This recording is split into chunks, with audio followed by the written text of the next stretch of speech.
Bismillahirrahmanirrahim. Assalamualaikum warahmatullahi wabarakatuh. Alhamdulillahi rabbil alamin. Wabihi nasta'inu ala umuri dunya waddin. Wassalatu wassalamu ala ashrafil anbiya'i wal mursalin. Nabina Muhammadin wa ala alihi wa ashabihi wa man tabi'ahum bi ihsanin ila yaumiddin. Allahumma anfa'na bima 'allamtana wa 'allimna ma yanfa'una wa zidna ilma. Allahumma rahmataka narju fala takilna ila anfusina tarfata ain wa aslih lana syu'unana kullaha la ilaha illa ant Rabbana taqabbal minna innaka antas sami'ul alim wa tub alaina innaka antat tawwabur rahim. Rabbi shrah li sadri wa yassir li amri wahlul 'uqdatam min lisani yafqahu qawli thumma amma ba'd. Naam ayyuhal ikhwah rahimani wa rahimakumullahu jami'an. Insyaallah taala pada sore hari ini kita akan membahas kiat-kiat yang dapat membuat hati seseorang menjadi hati yang baik dan selamat.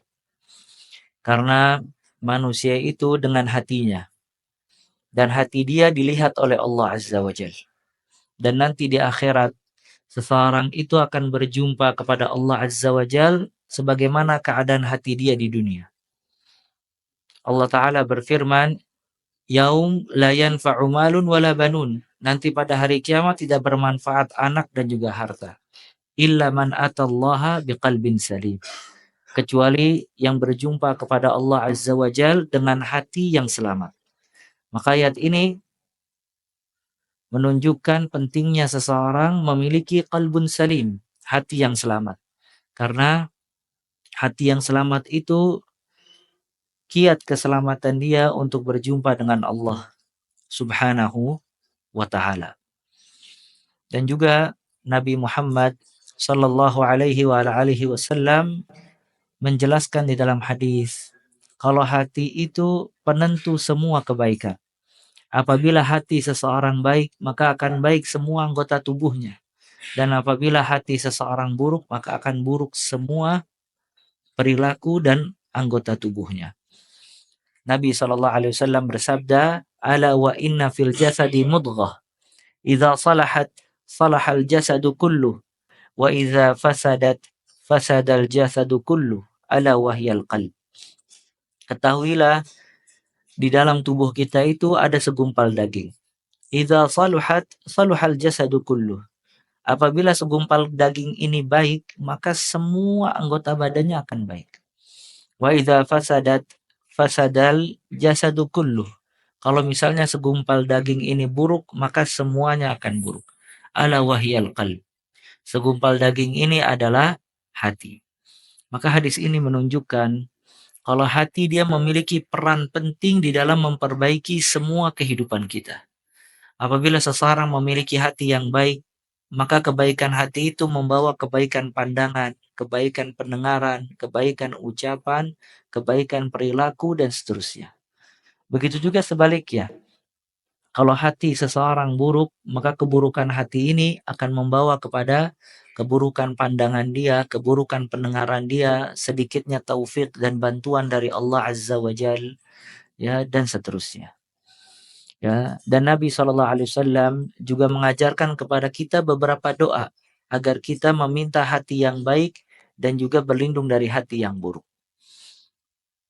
Ya, Nabi mengajarkan kepada kita doa, Allahumma inni a'udzubika min ilmi la yanfa' wa min qalbin la yakhsha' wa min nafsin la tashba' wa min da'watin la yustajabu laha. Ya Allah, aku berlindung kepadamu dari ilmu yang tidak bermanfaat, hati yang tidak pernah tertunduk dan takut kepada Allah, dan jiwa yang tidak pernah kenyang, dan doa yang tidak diijabah oleh Allah Azza wa Jalla. Dan beliau juga mengajarkan kepada kita doa alaihi salatu wassalam, Allah mahdi qalbi wasaddid lisani wasrul sakhimata qalbi. Ya Allah, berilah petunjuk ke dalam hatiku dan benarkanlah lisanku dan jauhkanlah keburukan-keburukan di dalam hatiku. Ya. Nah, ini menunjukkan pentingnya seseorang memperhatikan perkara hatinya. Dan disebutkan dalam hadis, innallaha la yanzur ila suwarikum wa amwalikum walakin yanzur ila qulubikum wa a'malikum. Allah Ta'ala tidak pernah melihat fisik kalian dan harta kalian, tapi Allah Ta'ala melihat hati kalian dan juga amalan-amalan kalian. Jadi hati yang dipandang dan dilihat oleh Allah Subhanahu wa Ta'ala. Ya. Dahulu kaum salaf, mereka sangat memperhatikan perkara hati. Makanya kehidupan mereka semuanya baik.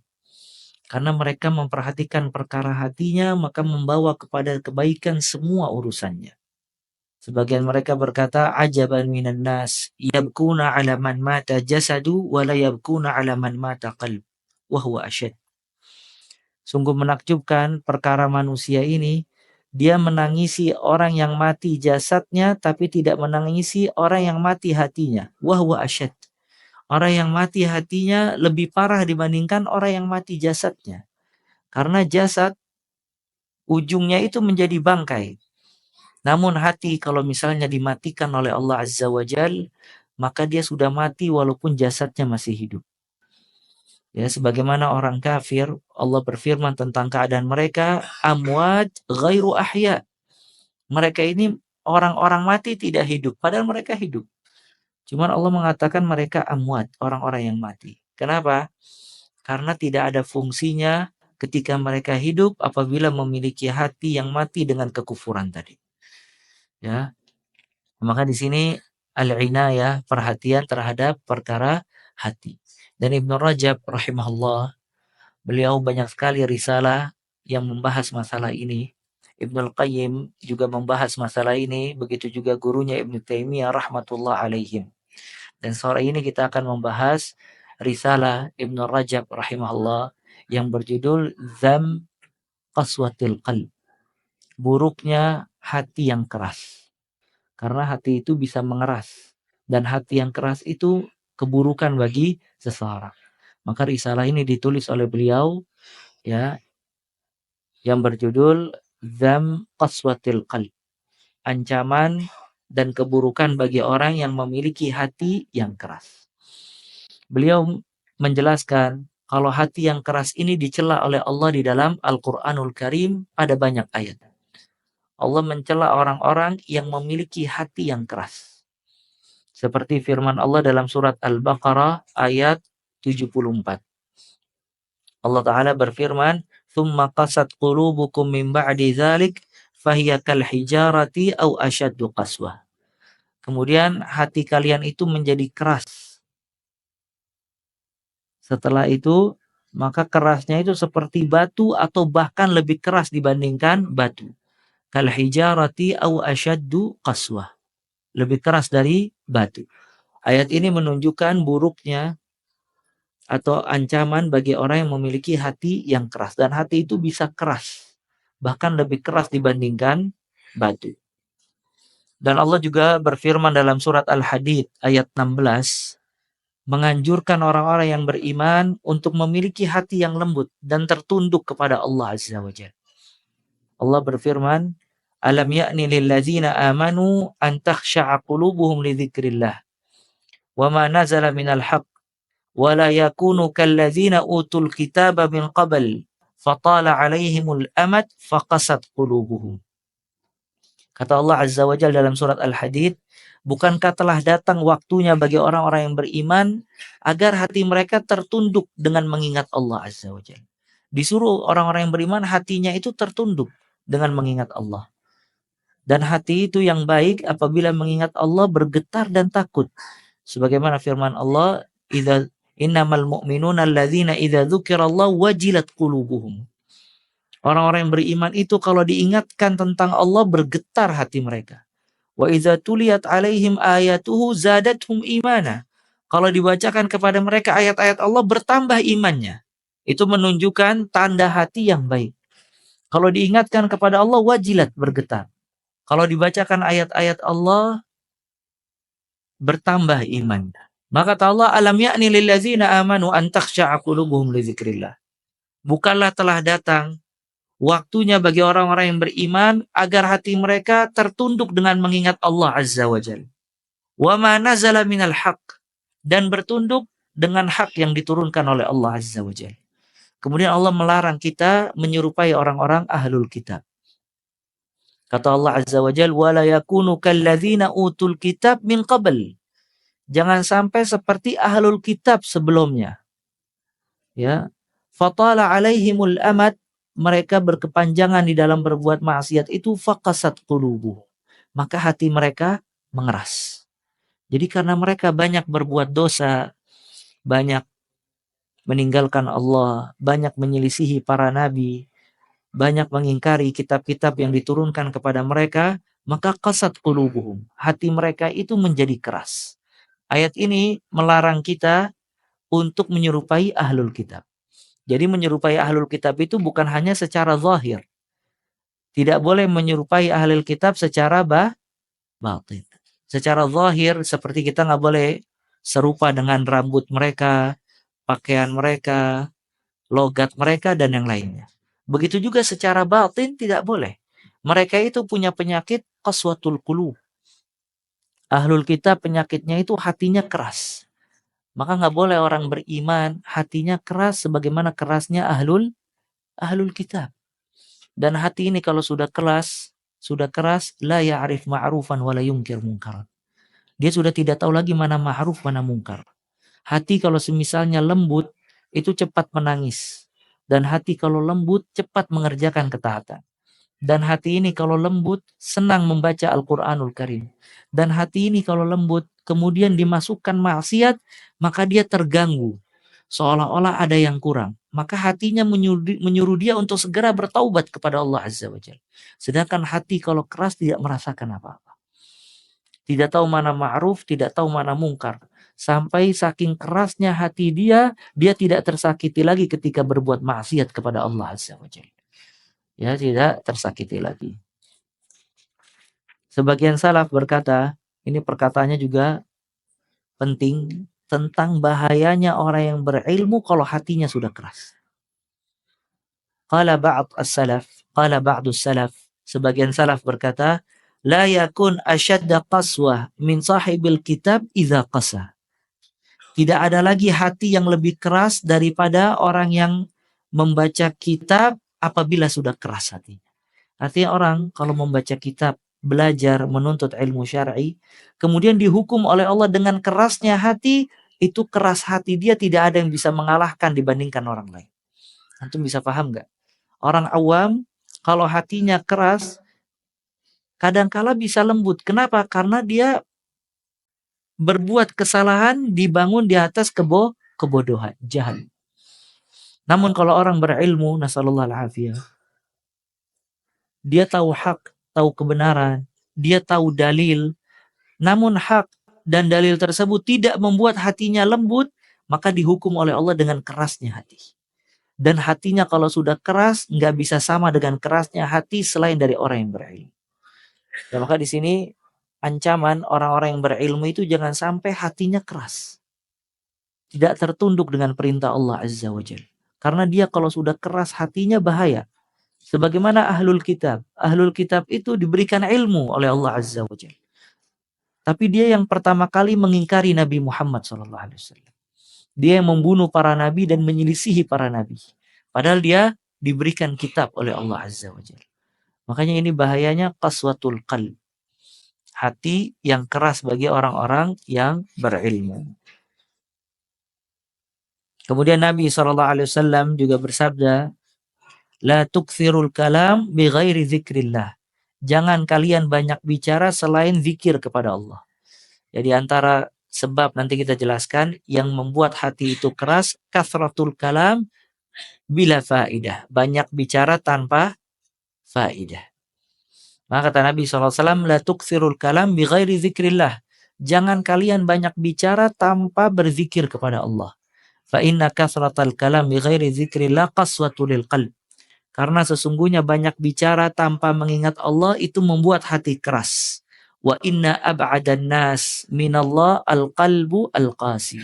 Dan nanti manusia yang paling jauh dari Allah di akhirat kelak yang hatinya itu keras. Na'udzubillah.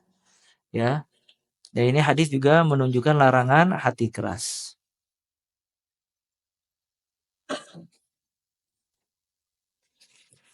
Kemudian Malik ibn Dinar berkata, salah seorang salaf, "Ma duriba 'abdun bi'uqubatin a'zam min qaswatil qalb."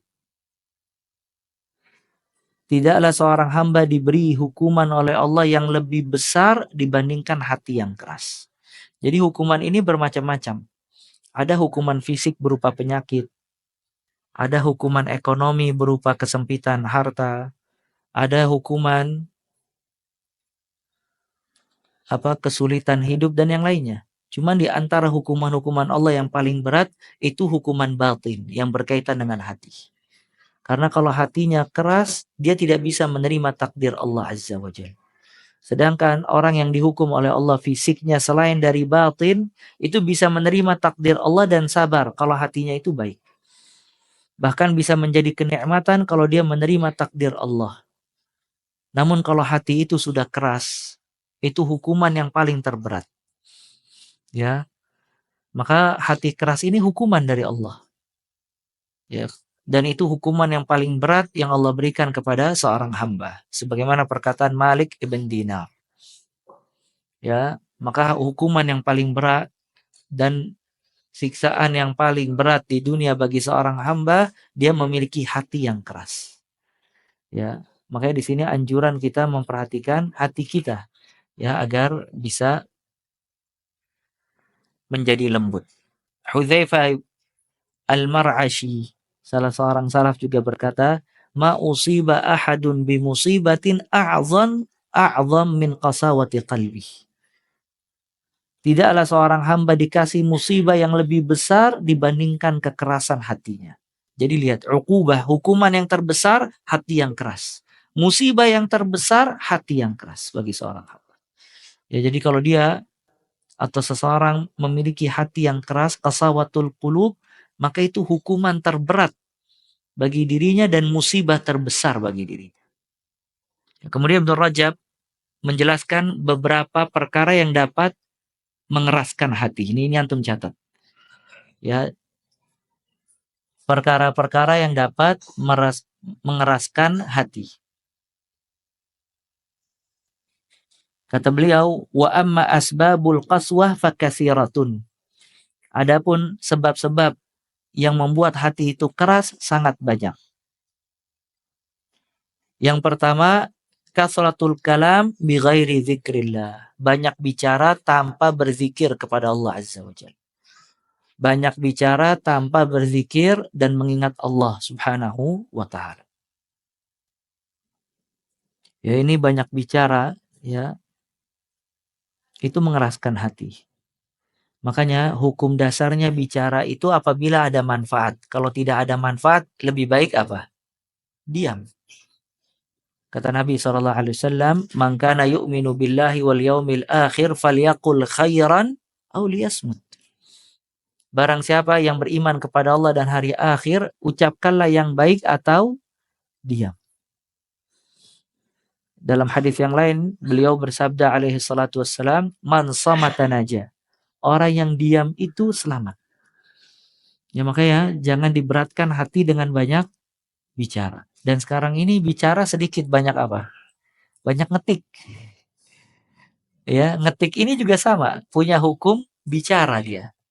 Ya, makanya jangan semua harus dikomentari. Ya, dia komentari di FB, dia komentari di IG, dia komentari di WhatsApp, dia komentari di semua grup WhatsApp dan yang lainnya. Ya, akhirnya hatinya keras. Kenapa? Karena dia terlalu banyak membicarakan hal-hal yang tidak ada manfaat sama sekali. Ya. Abdullah bin Aun rahimahullah berkata, "Zikrullahi dawa wa zikrun nas da." Ini antum ingat terus ini. Kalau bisa dipajang di depan kamar. Zikrullah dawaun wa zikrun nasi daun. Mengingat Allah obat atau berzikir, mengingat Allah dan berzikir kepada Allah obat, mengingat manusia dan membicarakan manusia penyakit. Ya, makanya seseorang mengoreksi dirinya. Dia dalam satu hari lebih banyak ingat siapa? Ya, bangun tidur, ngopi, gosip. Siang gosip, sore gosip. Semua dibicarakan manusia, subhanallah. Ya, padahal zikrun nas, membicarakan manusia, penyakit. Apalagi ya yang sehari-hari memang hidupnya dengan media sosial. Media sosial itu dibuat sama orang-orang kufar. Karena orang kufar itu dia tidak mengingat Allah Azza wa Jalla. Dan dia memperlihatkan semua yang dia kerjakan di khalayak ramai. Dia tidak mengerti tentang ikhlas. Dia tidak mengerti tentang menyembunyikan amalan. Dia tidak ada waktu berkhalwat dengan Allah, orang kufar. Makanya dia buat media sosial itu untuk kesenangan dia dalam memperlihatkan aktivitas kepada manusia. Dan untuk mengomentari si fulan dan si alan. Dan mereka itu hatinya sudah keras dengan kekufurannya sebelum mereka berbuat hal-hal tadi. Makanya orang muslim jangan seperti orang kufar. Dia memakai media sosial dengan mengomentari segalanya. Lihat kegiatan si fulan, si alan, gak ada habisnya dia. Nanti komen si ini, komen si itu, dan yang lain-lain. Ya, maka ini merusak hati. Ya, merusak hati. Bahkan sebagian, subhanallah, nasarallah al-hafiyah, konten kreator ya namanya ya. Itu dia menjadikan konten agama. Perkataan ustadz diambil dijadikan konten untuk mendapatkan followers. Nanti diambil ini. Subhanallah, agama dijadikan bahan buat mainan sama dia. Ya. Seolah-olah kedoknya ingin menyebarkan kebaikan, tapi pada hakikatnya ya, dia menginginkan sesuatu di balik itu semua. Karena agama, perkataan ustadz, perkataan syekh, video-video agama itu cepat dikomentari sama manusia. Maka dijadikan sama dia konten yang bisa banyak dilihat oleh orang. Maka dia menjadikan agama Allah untuk menyambut dan meraih pandangan manusia semata. Dia jauh dari Allah Azza wa Jalla. Ya. Makanya subhanallah, di antara hamba yang dicintai oleh Allah khafi. Apa ikhwah khafi? Di dalam hadis disebutkan innallaha yuhibbul 'abdal taqiyal ghaniyal khafi. Allah Ta'ala mencintai seorang hamba yang bertakwa, yang merasa cukup dengan rizki Allah, dan khafi. Khafi itu menyembunyikan dirinya. Dia tidak suka dilihat oleh manusia. Bukan berarti dia tidak ibadah. Dia ibadah. Cuman tidak ada yang tahu bagaimana ibadahnya dia kecuali Allah Azza wa Jalla. Khafi, tersembunyi. Nah sekarang zaman orang sedikit berkhalwat dengan Allah tapi memperlihatkan semuanya kepada manusia. Nggak ada yang dikhususkan buat Allah Azza wa Jalla. Ya, tidak ada yang dikhususkan buat Allah. Makanya disebutkan di dalam hadis, di antara orang yang mendapatkan naungan Allah pada hari kiamat, rajulun zakarallahu khalian fafadat ainah. Subhanallah. Seseorang yang mengingat Allah dikala sendiri. Fafadat ainah, maka dia meneteskan air mata takut kepada Allah Azza wa Jalla. Jadi menangis di hadapan manusia itu bisa jadi menipu. Tapi bisa nggak dia menangis ketika dia berkhalwat dengan Allah Azza wa Jalla? Maka orang yang seperti ini, rajulun dzakarallahu khalian. Seseorang yang mengingat Allah dikala sendiri sampai meneteskan air mata takut dari azab Allah. Dia lihat dosanya sangat banyak, dia tidak tahu bisa selamat atau tidak. Orang seperti ini mendapatkan naungan Allah pada hari kiamat kelak. Ya, mendapatkan naungan Allah Subhanahu wa taala. Makanya manusia ini ya memang banyak penyakit. Maka kata Ibnu Qayyim, anfasun nas tudlimul qalb. Nafas-nafas manusia ini menggelapkan hati. Kalau orang setiap hari ngumpul dengan manusia, yang ngumpul dengan orang, membicarakan si fulan, si alan, setiap hari mengecek medsos, ya, nggak baca Al-Quran, nggak zikir, lalai sholatnya, nggak menuntut ilmu syar'i, itu udah paling cepat membuat hati keras. Ya, benar kata Ibnu Qayyim, anfasun nas tudlimul qalb. Nafas-nafas manusia ini menggelapkan hati.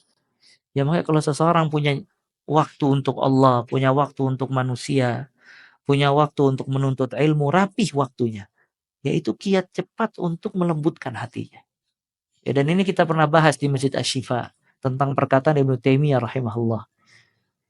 Ya, kajian yang berjudul Renungan di Antara Dua Tahun. Di situ ada nukilan perkataan Ibnu Taimiyah rahimahullah, kalau manusia itu jangan dijadikan semua waktunya buat manusia. Tapi ada waktu-waktu dia berkhalwat dengan Allah Azza wa Jalla. Dia memikirkan dosa-dosanya, dia mengingat Allah kebesarannya, dia mengingat surga, dia mengingat neraka, dia mengingat penciptaan langit dan bumi bukan sia-sia. Dia mengingat kalau dia nanti akan masuk ke liang lahat, dia akan ditanya mungkar nakir, marabuk madinuk man nabiyuk. Itu lembut hatinya nanti. Nggak ada ambisi dunia yang terlalu besar. Kenapa? Karena dia ingat kehidupan setelah kehidupan duniawi dengan muhasabah, banyak merenung. Dan itu kiat untuk melembutkan hati. Sedangkan kalau orang dari melek sampai bangun tidur hingga tidur kembali, tidak lepas dari membicarakan manusia, sedikit berzikir kepada Allah, itu sebab qaswatul qalb, mengeraskan hati. Di antara sebab yang dapat mengeraskan hati yaitu melanggar perjanjian dengan Allah Azza wa Jalla. Melanggar perjanjian dengan Allah Azza wa Jalla. Kita ini di dalam hidup ada perjanjian dengan Allah. Ahad. Apa perjanjian kita dengan Allah?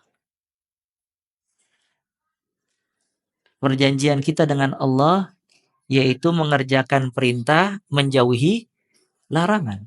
Ketika kita hidup, Allah memberikan kepada kita janji, ahad, mitsaq. Harus mengerjakan perintah Allah dan menjauhi larangan. Nah, ketika manusia melanggar perjanjian dengan Allah, baik meninggalkan perintah atau mengerjakan larangan, maka itu dihukum dengan kerasnya hati.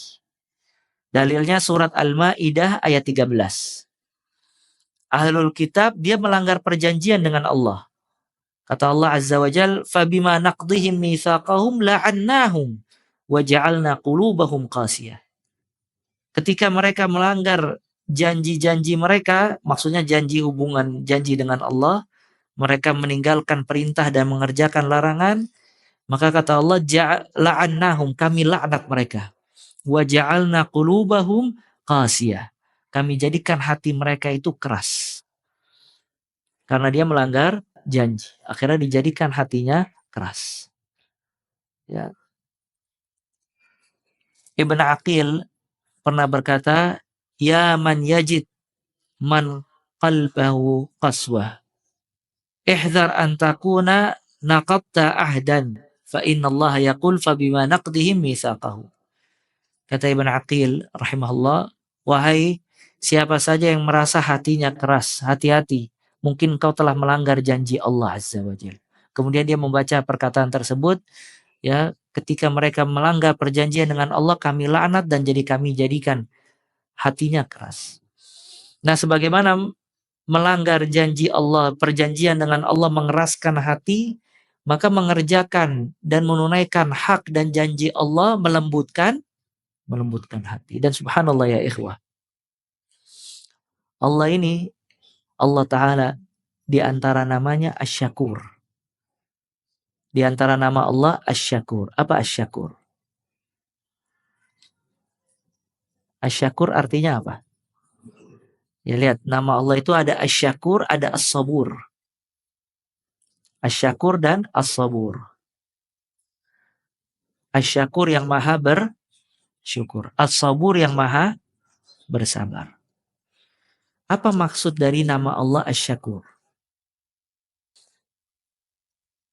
Kata para ulama, maksud dari nama Allah Asy-Syakur, artinya Allah menerima sedikit amal ibadah hambanya dan dikasih ganjaran yang besar. Itu tanda syukur Allah kepada hamba. Artinya si hamba ini mengamalkan sedikit. Diterima yang sedikit itu oleh Allah dan dikasih ganjaran yang jauh lebih besar dibandingkan amal. Ya.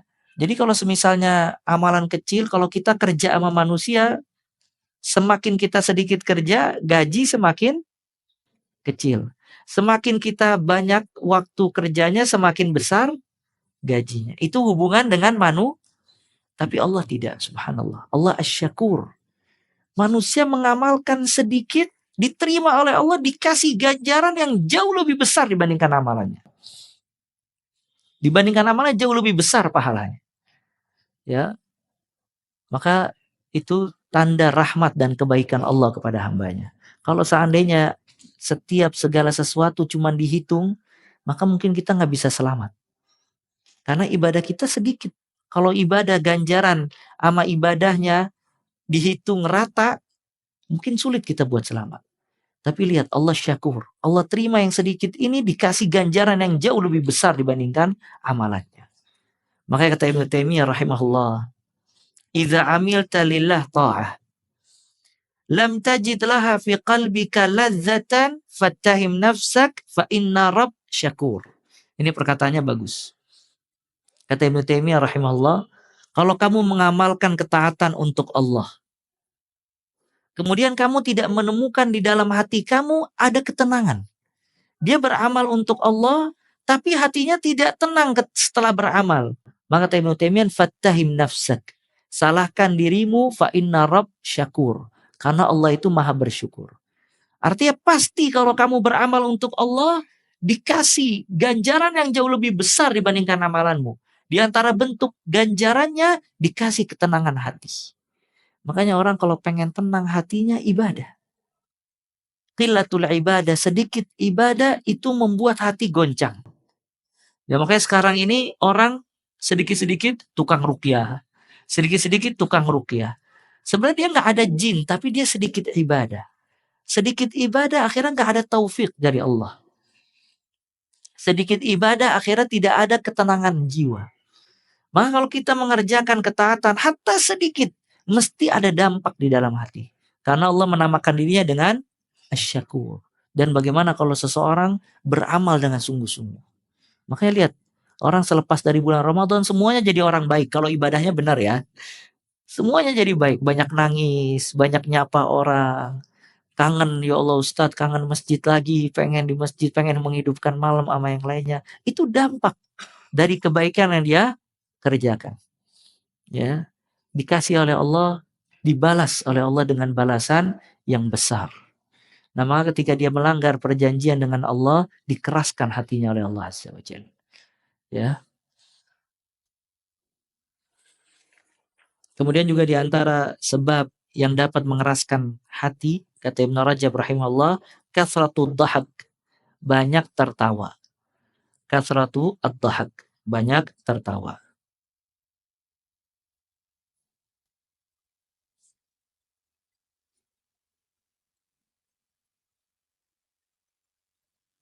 Yang disebutkan dalam hadis, ya hadisnya dhaif, didhaifkan oleh para ulama. Afwan, hadis hasan. Nabi SAW bersabda, la tukthirud dhahak. Janganlah kalian banyak tertawa. Fa inna kathratad dhahki tumitul qalb. Sesungguhnya banyak tertawa itu mematikan hati. Banyak tertawa itu mematikan hati. Ya maka ya banyak tertawa ini mematikan hati. Sebenarnya Allah Ta'ala memerintahkan kita bukan banyak tertawa. Banyak apa ya ikhwah? Banyak menangis. Tanda orang soleh itu banyak menangis. Nangis takut kepada Allah Azza wa Jalla. Tadi kita sebutkan dalilnya, di antara orang yang mendapatkan naungan Allah, rajulun dzakarallahu khalian. Seseorang yang mengingat Allah sendiri, fafadat ainah. Maka dia meneteskan air mata, menangis. Ya, kemudian di antara mata yang tidak akan tersentuh dengan api neraka disebutkan dalam hadis, mata yang menangis karena Allah Azza wa Jalla. Takut karena Allah. Nabi SAW itu banyak menangis. Lihat, ya Nabi SAW membaca Al-Quran, dibacakan oleh sahabatnya Al-Quran, kemudian Nabi terdiam. Ketika sahabat itu melihat Nabi SAW meneteskan air mata dan menangis. Dan dulu orang-orang saleh itu banyak menangis. Lihat Utsman ibn Affan. Utsman ibn Affan radhiyallahu taala an, apabila memasuki kuburan beliau menangis sampai membasahi jenggotnya. Ya, tangisan apa itu? Dia nangis sampai membasahi jenggotnya. Kita mungkin wudhu baru basah nih jenggot. Dia basah dengan tetesan air mata. Ya, takut sama Allah Azza wa Jalla. Ya, dikatakan Umar bin Khattab radhiyallahu taala terdengar isak tangisannya di tengah-tengah shaf apabila sholat. Jadi terdengar itu suara tangisan dia. Ya, kalau beliau menangis. Ya, sampai disebutkan juga di bawah matanya ini ada garis hitam karena seringnya menangis Umar bin Khattab radhiyallahu taala. Dan itu keadaan orang-orang soleh terdahulu. Dia banyak menangis. Sedangkan kita di akhir zaman itu banyak tertawa, sedikit menangis. Bahkan nggak pernah nangis. Subhanallah. Ya, bukan sedikit menangis, nggak pernah nangis. Ya, tapi banyak tertawa. Makanya acara-acara yang membuat kita banyak tertawa itu acara-acara tidak baik. Karena acara-acara tersebut yuqassi al-qalb, mengeraskan hati. Justru kita harus banyak dengerin kajian, dengerin ayat-ayat Al-Quranul Karim. Bahkan kalau kita melihat ada orang yang menangis, itu sebab melembutkan hati. Makanya kenapa kajian ilmiah ini nggak bisa tergantikan dengan internet atau yang lainnya. Karena seorang guru kadangkala dia bisa memberikan manfaat kepada audiennya bukan hanya dari ilmu yang dia sampaikan, tapi dari akhlak, dari rasa takut kepada Allah, dari tangisan dia dan yang lainnya. Ya.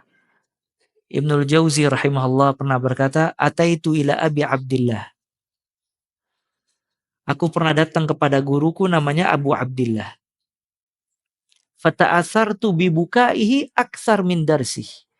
Maka aku mengambil manfaat dari tangisannya jauh lebih banyak dibandingkan pelajarannya. Karena orang kalau kita lihat dia menangis karena Allah, ngelihat ada kekhusyuan di dalam hati. Ada takut. Ya. Kadang-kala nggak ada tuh kita ngelihat orang siapa yang takut sama Allah. Cuman ketika lihat seorang nangis karena Allah dan takut kepada Allah, itu membuat hati kita juga tersentuh. Dan itu banyak manfaatnya. Makanya kalau cuman menyampaikan ilmu semata, tanpa ada adab, tanpa ada akhlak, tanpa ada rasa takut kepada Allah, Google lebih pintar daripada kita. Betul gak? Orang sekarang klik Google, semua ilmu keluar. Cuman ilmu yang bermanfaat bukan seperti itu. Bukan hanya wawasan. Ilmu yang bermanfaat itu ilmu yang dibarengi dengan rasa takut, rasa tunduk kepada Allah, menambahkan iman. Itu ilmu. Walaupun sedikit, cuman ada buahnya. Dan itu tidak diraih kecuali dengan adab-adab dan akhlaknya. Makanya di sini banyak tertawa, itu mengeraskan hati. Oleh karena itu jangan dijadikan kajian itu bahan canda dan tawa. Kajian itu bahan untuk mengingat Allah, memperkuat iman, dan seterusnya. Nah, sebagian kajian, ya bahkan sebagian yang menisbatkan kepada dakwah salafiyah, kajiannya itu seperti lawak. Orang datang emang ingin tertawa dari kajian dia. Ditunggu kapan dia bisa membuat tertawa dan yang lainnya. Bukan berarti tertawa tidak boleh. Boleh diselingan di tengah-tengah kajian agar tidak ngantuk dan yang lainnya. Cuman bukan tujuan dari kajian itu membuat manusia tertawa. Ya cuman kajian itu membuat orang bermanfaat dengan ilmu tersebut. Nah, kemudian di antara sebab yang mengeraskan hati kasratul akal, banyak makan. Ya banyak makan. Apalagi kalau makan makanan yang haram atau yang syubhat. Double jadinya. Udah banyak makan haram lagi. Ya, banyak makan. Kata Bishr ibn al-Harith, khaslatan tuqassiyanil qalb. Dua hal yang mengeraskan hati. Kasratul kalam, kasratul akal. Banyak makan, banyak bicara. Imam Ahmad rahimahullah pernah ditanya, yajidur rajul min qalbihi riqatan wa huwa syaba' qala ma ara. Apakah orang mungkin hatinya lembut dan dia banyak makan? Kata dia, aku tidak melihat hal tersebut. Ya, maka di antara hadjun Nabi, petunjuk Nabi Muhammad SAW adalah terbiasa terbiasa lapar. Kalaupun makan tidak kenyang. Dan itu petunjuk Nabi Muhammad SAW. Bukan berarti kenyang nggak boleh. Boleh, cuman yang tidak boleh itu berlebihan di dalam makan. Karena Nabi Muhammad SAW terbiasa dengan kehidupan yang sederhana dan makanan yang sederhana. Bahkan berkali-kali beliau keluar rumah dalam keadaan lapar. Bahkan di rumahnya itu tidak ada yang bisa dimasak karena tidak ada makanan yang bisa dimasak. Dan keseringannya makanan Nabi Muhammad SAW dua, air putih dan kurma. Kalaupun dia makan roti, maka makan roti itu tidak pernah 3 hari berturut-turut. Dan beliau kadang-kala makan daging karena diberikan hadiah dari tetangganya. Dan ini hadyun Nabi SAW. Maka zaman sekarang yang dilakukan oleh orang-orang banyak makan, berlomba banyak makan, apa istilahnya mukbang atau kuliner sana sini, kerjanya makan sana makan sini, ya, yang di benaknya cuma hanya makan, itu nggak bagus, merusak hati itu, ya, merusak hati. Ya, yang benar seseorang makan sederhana dan makan secukupnya. Ada perkataan al-bitna tudhibul fitnah. Perut yang kenyang itu menghilangkan kecerdasan. Makanya orang kalau banyak makan, banyak apa? Banyak tidur. Banyak makan, banyak minum, banyak tidur. Kalau banyak tidur, jadi pedot dia. Tahu pedot ya? Nggak bisa mikir. Ya. Nah ini banyak makan termasuk sebab mengeraskan hati. Makanya jangan berlebihan di dalam makan al-akal. Ya, jangan berlebihan di dalam makan. Ya lihat fawaid puasa.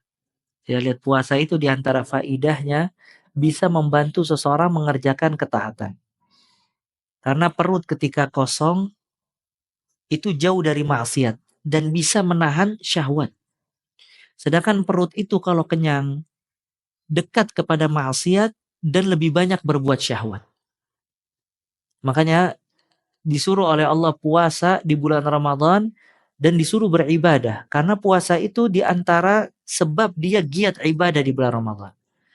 Makanya lihat, seseorang di siang bulan Ramadan kadang ibadah lebih sanggup dan lebih semangat dibandingkan malamnya. Terawih kadang udah ngantuk dia. Kenapa? Karena udah masuk bala-bala, gehu. Ya, jadi udah agak berat ya. Cuman kalau di siang hari ketika perut kosong, ya lebih semangat, lebih tunduk, lebih khusyuk dan yang lainnya. Ya. Ibnu Abi Dunya, subhanallah punya satu kitab judulnya Al-Ju'. Judulnya Rasa Lapar. Di situ dia jelaskan dalil-dalil dan asar-asar keutamaan lapar.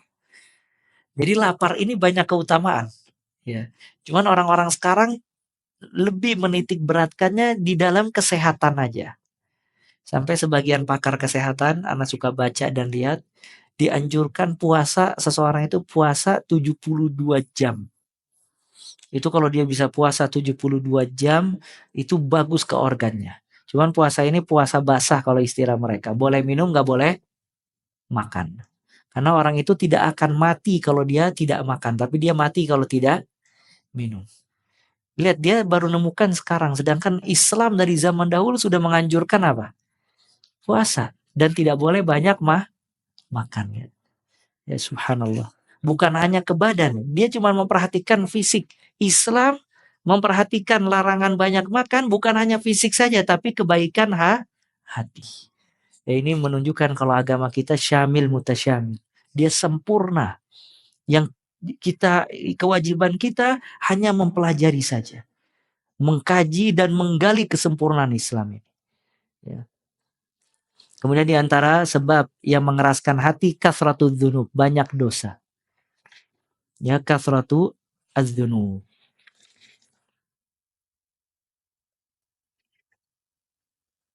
Ya, banyak dosa. Nah, ya dosa ini sebab terbesar yang menjadikan hati seseorang itu keras. Kata Allah Azza wa Jalla dalam surat Al-Mutaffifin ayat 14, "Kalla bal rana ala qulubihim ma kanu yaksibun." Tidaklah, sesungguhnya hati mereka telah tertutup. Ran itu tertutup. Tertutup hati mereka dengan apa yang mereka kerjakan dari dosa-dosa. Nah, makanya ayat ini ditafsirkan oleh Nabi Muhammad SAW dengan hadis. Kata Nabi Muhammad SAW, Innal mu'min idza aznaba kanat naktatun sauda fi qalbih. Seorang mukmin itu kalau dia berbuat dosa ada titik hitam di dalam hatinya. Fa in taba wa naza'a wastaghfara suqila qalbuhu. Kalau misalnya dia bertaubat, dia lepaskan dirinya dari dosa dan dia beristighfar, bersih lagi hatinya. Suqila qalbuhu, hatinya bersih. Wa in zada zadat. Tapi kalau dia tambah dosanya, ditambah lagi titik hitamnya. Fadzalika ran, maka titik hitam ini ran yang tadi difirmankan oleh Allah, kallabal rana ala qulubihim. Ran. Maka titik hitam ini ran yang Allah firmankan di dalam kitabnya itu. Jadi sampai dosa-dosa ini menutupi hatinya, dan hatinya kalau sudah tertutup dengan dosa, tidak memiliki basirah, pandangan hati. Jadi kalau misalnya orang punya hati yang bersih, dia bisa memandang dengan hatinya, ini hak, ini batil, ini sunnah, ini bid'ah, ini taat, ini maksiat dan yang lainnya. Cuman karena hatinya sudah tertutup, maka mata hatinya juga tertutup. Nggak bisa lagi dia membedakan mana yang baik, mana yang buruk. Ya, makanya banyaknya dosa mengurangi taufik dari Allah Azza wa Jalla. Tertutup hatinya dengan maksiat. Kata Ibnu Abbas radhiyallahu taala anhuma, inna lil ma'siyati qaswatan lil qalb wa wahnan fil badan wa sawadan fil wajh wa diqan fi rizq wa bughdatan fi qulubil khalq. Kata Ibnu Abbas radhiyallahu taala anhuma, maksiat itu membuat wajah seseorang gelap. Membuat wajah seseorang gelap. Membuat hatinya keras. Membuat badannya lemah. Fisiknya lemah. Membuat rizkinya sempit dan memasukkan kebencian di dalam hati manusia. Lihat, nggak ada faedahnya maksiat, subhanallah. Ibnu Abbas menyebutkan 5 dampak dari maksiat. Wajah yang hitam, hati yang keras, badan yang lemah, kesempitan rizki, dan kebencian di dalam hati manusia. Sampai orang kalau banyak berbuat maksiat dijuluki oleh manusia sampah masyarakat. Buah dari kemaksiatan dia, kebejatan dia. Yaitu dampak dari dosa dan maksiat. Membuat hati itu keras. Ya subhanallah, kemarin kita bahas maksiat ini bukan berarti orang setelah berbuat maksiat dia tidak bisa berbuat kebaikan. Karena manusia ini hidup di atas muka bumi, jatuh bangun. Setiap dia jatuh dari ke lubang maksiat, dia harus bangkit bertaubat kepada Allah. Terus seperti itu sampai kapan? Sampai dia wafat. Maka taubat ini kewajiban seumur hidup sampai dia wafat. Dan subhanallah, ciri penghuni surga itu disebutkan oleh Allah Awwab. Kemarin kita bahas itu dalam surat Qaf. Allah di dalam surat Qaf menjelaskan ciri penghuni surga. Di antara cirinya Awwab. Wa uzlifatil jannatu lil muttaqina ghaira ba'id, hadza ma tu'aduna likulli awwabin hafiz. Ya. Ini yang sebagaimana yang dijanjikan kepada kalian, maksudnya surga kepada setiap hamba yang awwab. Awwab itu raja'an ilallah. Awwab itu senang kembali kepada Allah dan terus kembali kepada Allah. Sa'id Ibnul Musayyib menafsirkan maksud dari awwab, yuznib summa yatub, yuznib summa yatub. Artinya awwab ini dia berbuat dosa kemudian tobat, berbuat dosa kemudian tobat. Jadi penghuni surga itu bukan yang tidak pernah berbuat dosa, tapi dia berbuat dosa kemudian dan terus seperti itu sampai dia wafat. Makanya di antara penghuni surga awwab, selalu kembali kepada Allah. Kalau dia lalai, ingat Allah kembali taat. Kalau dia lupa, ingat Allah kembali berzikir. Kalau dia berbuat dosa, ingat Allah langsung bertobat dan terus seperti itu. Itu penghuni surga. Maka kalau misalnya ada orang Dia setiap berbuat dosa, bertobat, berbuat dosa, bertobat, itu sifatnya penghuni surga, awab. Senang kembali kepada Allah Subhanahu wa taala. Cuma di sini bahayanya dosa agar seseorang itu menjaga dirinya dari perbuatan dosa dan maksiat. Ya. Kata Ibnul Mubarak rahimahullah, ra'aitu dzunub tumitul qulub wa yurithuka dzulla idmanuha. Aku melihat dosa-dosa itu mematikan hati dan mewariskan kepada kamu penghinaan kalau kamu terus berbuat dosa. Ya kadang seseorang menjadi dzul, menjadi hina dengan dosa dan maksiat. Sampai dia dihinakan, tidak dihargai walaupun dengan anak kecil. Jatuh martabat dan kewibawaannya karena dosa yang dia lakukan. Ya, sebagian salaf berkata, tidaklah aku berbuat dosa di malam hari kecuali aku melihat penghinaannya di pagi hari. Artinya dia berbuat dosa di malam hari, di siang hari dia mendapatkan kehinaan. Ya, karena dampak dosanya. Wa tarkudz dzunubi hayatul qulub, dan meninggalkan dosa itu kehidupan bagi hati. Wa khairu li nafsika isyanuha, dan yang paling terbaik buat dirimu menjaga diri dari perbuatan dosa. Makanya kita banyak berdoa, minta sama Allah untuk dikasih kekuatan mengerjakan ketaatan dan menjauhi larangan. Sebagaimana doa, Allahumma inni as'aluka fi'lal khairat wa tarkal munkarat. Ya Allah, aku memohon kepada Engkau berbuat kebajikan dan meninggalkan kemungkaran. Dan juga doa Allah mahabbib ilainal iman wa zayyinhu fi qulubina wa karih ilainal kufra wal fusuqa wal isyan waj'alna minar rasyidin.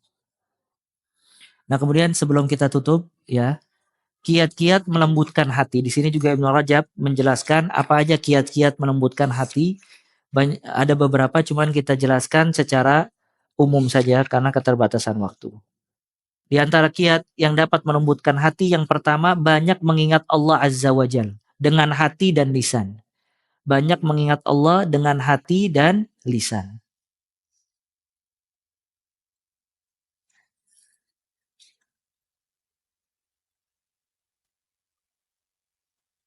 Kata Yahya ibn Mu'adz, dawaul qalb khamsatu asya. Obat hati 5 hal. Ini bagus antum catat nih. Dawaul qalb khamsatu asya. Obat hati 5 perkara. Yang pertama, membaca Al-Quran dengan tadabbur. Membaca Al-Quran dengan tadabbur. Yang kedua, khala'ul batan, perut yang kosong. Yang ketiga, qiyamul lail, salat di tengah malam. Yang keempat, at-tadarru' inda sahar, beribadah di waktu sahur. Yang kelima, mujalasatus salihin, duduk dengan orang-orang saleh. Jadi 5 obat hati. Qiraatul Quran bitafakkur, membaca Al-Quran dengan tadabbur, perut yang kosong, qiyamul lail, salat di tengah malam, beribadah di waktu sahur, dan duduk dengan orang-orang saleh. Mujalasatus salihin, duduk dengan orang-orang saleh. Ya. Jadi subhanallah, kenapa beribadah di waktu sahur? Amalan yang paling baik di waktu sahur itu apa? Istighfar. Kata Allah, wabil asharihum yastaghfirun, dan di waktu sahur mereka beristighfar. Karena orang-orang saleh ya ikhwah, dia ibadah, sebagian mereka dari awal malam udah ibadah. Ada sebagian mereka lagi tidur. Nanti mereka bangun di sepertiga malam terakhir. Mereka terus beribadah kepada Allah. Baik sholat, baca Al-Quran, berdoa, dan yang lainnya. Maka di akhir malam, di penghujung malam, mereka mengkhususkan ibadahnya dengan istighfar. Menutup malam mereka dengan meminta ampun kepada Allah. Jadi mereka menghabiskan 1 hari dengan ibadah. Sampai sepertiga malam mereka ibadah. Cuma nanti di akhir malam mereka khususkan buat istighfar. Meminta ampun dari semua kekurangan yang mereka kerjakan di malam tersebut. Makanya ibadahnya orang-orang soleh di penghujung malam di waktu sahur mereka meminta ampun kepada Allah. Ya, atas kekurangan mereka dari kelalaian dan tidak maksimalnya ibadah. Ya, makanya ibadah di waktu sahur, beristighfar di waktu sahur, itu perbuatannya orang-orang soleh. Dan Allah menggambarkan penghuni surga di antara amalannya mereka beristighfar di waktu sahur. Di penghujung malam mereka meminta ampun. Takut ada kekurangan satu hari tersebut. Ya, lihat ya perbuatan orang-orang saleh. Kemudian di antara amalan yang dapat melembutkan hati, berbuat baik kepada orang miskin dan anak yatim. Berbuat baik kepada orang miskin dan anak yatim.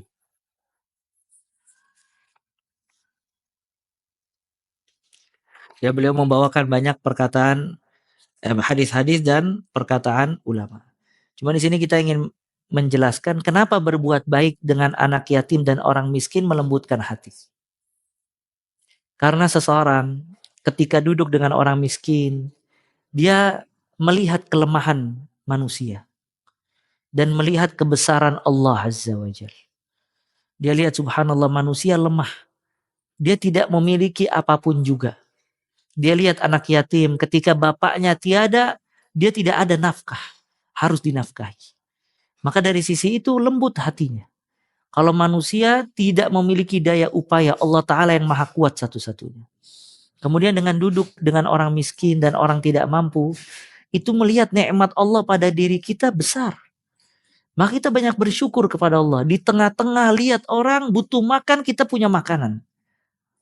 Orang anak-anak yang gak bisa sekolah karena keterbatasan dana, kita bisa menyekolahkan anak. Maka dengan itu kita banyak bersyukur kepada Allah Azza wa Jalla. Kemudian duduk dengan orang-orang miskin, itu diantara manfaatnya tawadhu. Membuat kita rendah hati. Ingin melayani orang miskin dan berkhidmat kepada orang miskin. Karena kalau kita berkhidmat kepada orang miskin, kita gak bisa mengharapkan apapun juga. Dia tidak bisa memberikan kita apapun karena dia miskin. Tapi kalau kita berkhidmat kepada orang kaya, kadang ada harapan di dalam hati dia ingin memberikan imbalan kepada kita. Cuman orang miskin enggak. Makanya orang kalau berkhidmat kepada orang miskin merendahkan tawadhu. Ya. Hati merendahkan hatinya. Karena dia berkhidmat kepada orang yang dia tidak bisa mengharapkan apapun juga kecuali pahala dari Allah Azza wa Jalla. Makanya mujalasatul masakin, duduk dengan orang-orang miskin itu banyak melembutkan hati. Dan kita ketika memberikan orang miskin bantuan, dia bahagia dengan bantuan kita, kita dikasih kebahagiaan oleh Allah, dibalas kebahagiaannya oleh Allah Azza wa Jalla. Makanya ketika kita membuat orang lain bahagia, khususnya orang miskin dan aitam yang tidak bisa diharapkan imbalan dari mereka, maka Allah memasukkan kebahagiaan di hati kita lebih dulu sebelum mereka bahagia dengan bantuan kita. Ya. Nah, makanya ini juga larangan banyak duduk dengan orang-orang kaya. Kalau bahasa Arab orang-orang kaya battalin. Battalin itu orang-orang kaya. Karena orang kaya ini kadang merendahkan orang. Walaupun tidak semuanya ya. Dan orang kaya itu di antara kekurangannya, dia suka memamerkan hartanya kepada orang lain. Apalagi kalau orang kaya itu tidak memiliki ilmu syar'i. Maka dia memperlihatkan kepada manusia kekayaan-kekayaannya, glamornya, dan yang lain-lainnya. Ya makanya kalau bisa kita jaga istri kita, anak-anak kita jangan suka nonton apa Bapak? Nonton kehidupan orang kaya. Jadi dia kalau buka media sosial dilihat orang kaya. Ya Allah, kapan anak punya rumah sebesar itu? Kapan anak punya mobil? Itu merusak hati dia. Sedangkan nikmat yang ada pada dirinya, ribuan orang pengen seperti dia. Cuman hilang karena dia banyak melihat orang-orang kaya tadi. Maka orang kaya ini penyakit. Ya. Nah, di sini melembutkan hati banyak membantu orang-orang miskin dan anak-anak yatim. Kemudian di antara amalan yang dapat melembutkan hati, kasratu dzikril maut, banyak mengingat kematian. Ya, banyak mengingat kematian. Dan itu diperintahkan oleh Nabi Muhammad sallallahu alaihi wa ala alihi wasallam. Banyak ingat mati. Kalau kita suatu saat akan mati, antum lihat si fulan dan si alan, dan subhanallah ini kalau bulan Ramadan kita lihat tahun kemarin masih ada si fulan dan si alan, tahun sekarang si fulan sudah wafat, udah nggak ada. Tahun sekarang si fulan sudah tidak ada, wafat. ya. Dan kita pun akan sama, akan terlupakan sebagaimana mereka terlupakan. Maka kita berusaha untuk memiliki umur kedua. Apa umur kedua, ya ikhwah? Amalan-amalan yang kalau kita wafat, dia tetap berjalan pahalanya, jariyah. Kemudian di antara amalan yang dapat melembutkan hati, ziaratul kubur. Ziarah kubur dan memikirkan keadaan mereka. Ini amalan atau sunnah yang banyak ditinggalkan oleh kaum muslimin. Kaum muslimin kadang tidak masuk kuburan kecuali kalau mengantarkan jenazah. Sedangkan ziarah kubur itu sunnah. Kata Nabi SAW, zurul kubur. Ziarilah kuburan. Fa innaha tudzakirul maut. Sesungguhnya dia mengingatkan kematian. Disuruh ziarah kubur oleh Nabi Muhammad SAW. Ya, makanya kalau ada waktu kosong ziarah kubur. Antum lihat kuburan, lihat si fulan dulu ini orang kaya. Sekarang dia tertimbun di liang lahat, nggak ada yang dia bawa sama sekali. Dulu si fulan pejabat, ya. Sekarang dia tertimbun di dalam tanah, hatta jabatannya nggak bisa menyelamatkan dia. Terus antum ingat lagi hadis-hadis tentang keadaan di kuburan, pertanyaan dua malaikat, nikmat kubur, azab kubur. Terus antum lihat umur yang di kuburan, orang-orang usianya udah lebih daripada usia dia di dunia. Ada yang 100 tahun, ada yang 80 tahun. Sedangkan dia cuma hidup 40 tahun dan yang lainnya. Maka itu melembutkan hati. Ziarah kubur. Dan yang terakhir, di antara kiat yang dapat melembutkan hati, yaitu memakan makanan yang halal. Aklul halal. Memakan makanan yang halal. Makanan yang halal itu dapat melembutkan hati. Makanya jauhi memakan makanan yang haram dan jauhi memakan makanan yang syubhat, yang belum jelas apakah itu halal atau haram. Makan dan konsumsi yang halal. Biasakan kita, keluarga kita makan dengan makanan yang halal. Dan di sini juga Ana ingatkan, upayakan kita semua untuk amanah di dalam mencari nafkah. Ya, pekerja jangan sampai dia korupsi waktu. Misalnya pulang lebih dulu, berangkat telat, kemudian dia menerima gaji full, takutnya dia memakan makanan yang tidak halal. Akhirnya membuat hatinya itu keras. Kemudian juga jangan pedagang menipu, ya dia menipu konsumennya dan yang lain-lain. Nah, berusaha untuk yang halal karena di antara manfaat yang halal ini melembutkan hati. Ya, berapa banyak orang tidak bermanfaat ketika dia baca Al-Quran, mendengarkan kajian, ya seolah-olah tiap kajian keluar dari majelis ta'lim tidak ada perubahan dalam dirinya. Tetap aja dia seperti itu. Mungkin salah satu faktornya dia biasa makan yang haram. Atau paling tidak dia biasa makanan yang syubhat. Akhirnya hatinya keras, gak bermanfaat ilmu yang dia pelajari. Maka biasa makanan yang halal. Dan ini kalau dikaji panjang. Ya, karena Nabi Muhammad SAW orang yang pertama menjaga dirinya dari makanan-makanan yang tidak halal. Nabi SAW pernah melihat kurma di jalan. Kata Nabi SAW, kalau bukan ini harta sedekah, niscaya aku akan memakannya. Karena Nabi dan keluarganya tidak boleh menerima apa? Sedekah. Lihat itu waroknya Nabi Muhammad SAW. Abu Bakar As-Siddiq radhiyallahu ta'ala pernah dikasih makan oleh budaknya. Makan lahap Abu Bakar. Setelah makan budaknya tanya, antum tahu nggak makanan apa itu? Kata Abu Bakar, nggak tahu makanan apa. Itu makanan bekas sesajian ketika anak waktu jadi dukun dulu. Jadi dukun sesajiannya itu makanannya. Itu langsung dikorek sama Abu Bakar, dimuntahin semua isi perutnya. Ya, dimuntahin semua isi perutnya oleh Abu Bakar. Dia tidak rela ada yang haram masuk ke dalam perutnya. Nabi SAW pernah mengorek mulutnya Hasan atau Husain karena memakan makanan dari sedekah. Ketika tahu dikorek sama Nabi sampai muntah, sampai terdengar suara muntahannya. Saking tidak maunya ada makanan yang haram masuk. Nah, ini perhatiannya mereka terhadap makanan yang halal. Makanya cari makanan yang halal karena makanan yang halal ini dapat melembutkan hati. Mungkin kita cukupkan sampai di sini. Ya, insyaallah taala kalau tidak ada halangan kita akan memulai kajian atau kultum ya, kultum ba'da tarawih malam Rabu. Malam Rabu insyaallah kita akan mengadakan kultum ba'da tarawih. Kultum itu kuliah terserah antum. Jadi jangan 10 menit 15 menit disuruh berhenti karena kultum kuliah terserah.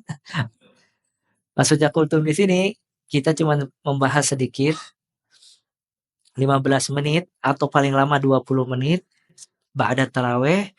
Kalau misalnya tidak ada halangan dimulai dari malam Rabu hingga seterusnya. Dan insya Allah yang akan kita bahas yaitu hadis Arba'in Nawawiyah. Ya, jadi nanti antum bawa kitab hadis Arba'in Nawawiyah matanya, kita akan bahas hadisnya satu persatu secara ringkas. Penjelasan ringkas hadis-hadis Arba'in Nawawiyah. Karena hadis Arba'in Nawawiyah hadis yang mencakup semua agama Islam. Semua dasar-dasar agama Islam ada di dalam hadis Arba'in Nawawiyah secara umum. Dan itu keberkahan buku hadis Arba'in Nawawiyah. Nah, kita cukup sampai di sini, semoga bermanfaat. Kita tutup dengan kafaratul majlis. Subhanakallah bihamdik asyhadu an la ilaha illa anta astaghfiruka wa atubu ilaik. Wa sallallahu alaihi wa baraka ala abdika rasulika Muhammad wa akhiru da'wana alhamdulillahi rabbil alamin. Tsumma assalamu alaikum warahmatullahi wabarakatuh.